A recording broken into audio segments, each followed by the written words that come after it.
Notre focus du jour nous emmène à Madagascar, 4 ans après le renversement du président Marc Ravalomanana par son rival Andry Rajoelina, considéré comme un coup d'État par la communauté internationale. Le pays traverse toujours une grave crise dont il espère sortir par des élections. Mais ce scrutin présidentiel et législatif a dû être reporté. Il est maintenant programmé au 24 juillet prochain. Mais beaucoup se demandent si ces élections auront bien lieu. Reportage signé Gaël Borgia et Bilal Tarabé. Les visages sont tendus. La commission électorale malgache et la communauté internationale ont annoncé le report des élections présidentielles et législatives. Après 4 ans de crise politique, ces élections étaient pourtant très attendues. Mais voilà, retard et contretemps se sont accumulés. Il y a un certain nombre de retards sur le plan technique, sur le plan du décaissement, ce qui fait qu'il a fallu donc revoir et actualiser ce calendrier qui était une proposition. Les élections devraient donc avoir lieu à partir du 24 juillet prochain. Vaut mieux préparer une élection bien préparée, avoir des élus bien élus, que d'avoir des élus mal élus. Retard, contraintes logistiques, mais aussi blocage politique. Le président de la transition, Andry Rajoelina, fait pression pour que des élections législatives aient lieu avant la présidentielle. Pour ses opposants, cette manœuvre pourrait lui permettre de devenir Premier ministre et donc de se maintenir au pouvoir. Les médiateurs internationaux ont rejeté la demande de Rajoelina. D'après eux, elle menaçait la crédibilité de ces élections. Malgré les difficultés, les préparatifs électoraux continuent. Madagascar vient de recevoir plus de 2 millions d'euros de matériel informatique. L'objectif, rassurer quelque peu les électeurs. On est en train d'acheminer le matériel vers les régions, les 22 régions, à moins qu'il y ait que le ciel nous tombe sur la tête, et je l'espère qu'il nous tombera sur la tête le plus tard possible. Nous sommes prêts techniquement. Des élections cette année, les Malgaches ont du mal à y croire. Insécurité, instabilité politique, difficile d'envisager des élections dans ces conditions. Il y aura toujours des délais, bon, ça n'a pas tenu à la date où ils ont voulu le faire, c'est ça le problème. Je ne sais pas, peut-être cette année, peut-être au mois de septembre, je ne sais pas. C'est ça ce qu'ils ont dit, ou bon, mois de juillet, je ne sais plus. Hein. Il y a des vols tout le temps, en plein jour. Il y a beaucoup d'insécurité, de vols à l'arraché. Donc ce que je pense, c'est qu'actuellement, des élections dans ces circonstances, c'est très difficile. Je ne crois pas qu'il y aura des élections. Ils ne font que parler, mais il ne se passe jamais rien. Aujourd'hui, le pouvoir tient un discours, demain un autre discours, et pendant ce temps, la transition perdure. La politique de la présidente de la HATE, je crois qu'il veut allonger la transition pour son intérêt personnel. Il faut y croire. Hein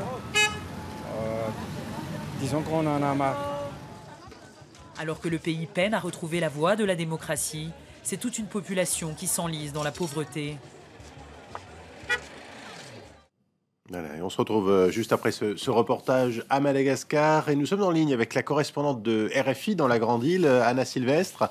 Anna, on vient d'entendre ces témoignages de Malgaches qui dressent un tableau assez noir, assez pessimiste de la situation. Comment la population vit au jour le jour cette crise politique, quand même la plus longue de l'histoire du pays ?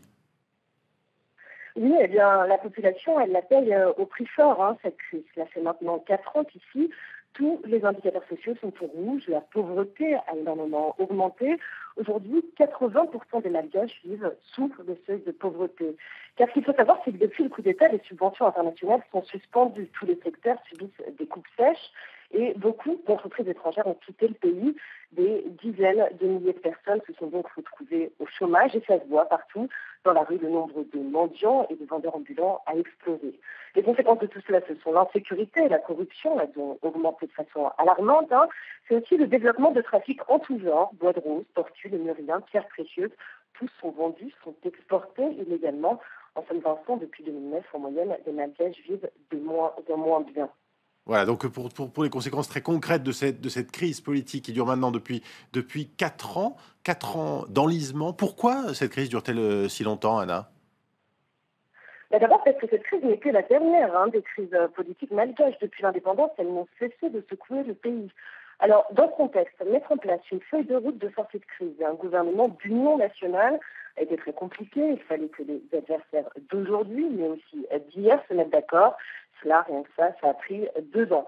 L'autre difficulté, c'est que cette crise est une histoire d'ego, une affaire de haine entre Marc Ravalman, l'ancien chef d'État, et André Rajoelina, celui qui a du pouvoir et qui est aujourd'hui président de la transition, 2 hommes qui ne veulent rien céder. Ainsi, alors que Marc Ravalman, exilé en Afrique du Sud, réclame son retour au pays avant toute réconciliation, André Rajoelina, lui, ne veut pas en entendre parler. Voilà aujourd'hui encore l'un des principaux nœuds du problème malgache. Alors, Anna, on le disait juste avant, ce reportage, des élections sont donc prévues pour cet été, le 24 juillet, pour le premier tour de la présidentielle. Est-ce que ces élections, si elles se tiennent, peuvent vraiment sortir Madagascar de la crise ? A priori, oui, c'est le but quand même, mais seulement à certaines conditions. Surtout, il faut que les résultats des élections ne soient pas contestés, et cela, ce n'est pas encore gagné. Ces derniers jours, la commission électorale elle-même s'est inquiétée des risques de déstabilisation, des risques bien réels, assure cette instance chargée de l'organisation des scrutins. Bon, cela dit, si le processus électoral est effectivement reconnu par tous comme démocratique, s'il agrandit évite cette fois-ci les troubles post-électoraux, alors oui, les élections devraient sortir, le pays arrive, le nouveau président malgache devrait être reconnu par la communauté internationale, les financements, les aides devraient alors revenir, le développement pourrait reprendre, d'autant que Madagascar, avec ses ressources minières et naturelles, a d'énormes potentiels enfants. Merci Anna Sylvestre en direct d'Antananarive. C'était donc notre focus du jour consacré à la situation à Madagascar.